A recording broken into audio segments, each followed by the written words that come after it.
হেই, এখন বাজে দুপুর ২টো আর আমি স্নান করে আসলাম। আর স্নান করে এসে সবার ১ম এই যেটা কাজ সেটা হলো একটু মাথা আঁচড়ে নিলাম।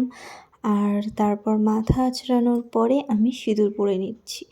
মা দিদাদের কাছ থেকে শুনেছি এও স্ত্রী মানে বিবাহিত যারা তাদের স্নান করে এসেই ১ম কাজ থাকে মাথা আঁচড়ে সিঁদুর পরে নেওয়া। তারপর রেডি হয়ে আমি দেখলাম ঘরের মধ্যে কটা জামাকাপড় অগোছালো আছে, সেগুলো আমি একটু গুছিয়ে নিলাম। কারণ স্নান করে এসে তেমন কোনো কাজ ছিল না। তো জামাকাপড়গুলো ভাবলাম একটু গুছিয়ে নিই। জামাকাপড়গুলো গোছালাম, এবার গোছানোর পরে জামাকাপড়গুলোকে সুন্দর করে পরিপাটি করে রেখে দিলাম তাদের জায়গায়। কারণ সুন্দর জামাকাপড় গোছানো থাকলে ঘরটাও দেখতে সুন্দর লাগে। তারপর চলে গেলাম খেতে। খাবার ছিল শাক, উচ্ছে ভাজা, কচুরলতি ভাজা, ডিমের তরকারি। তারপর শুয়ে পড়লাম। টাটা।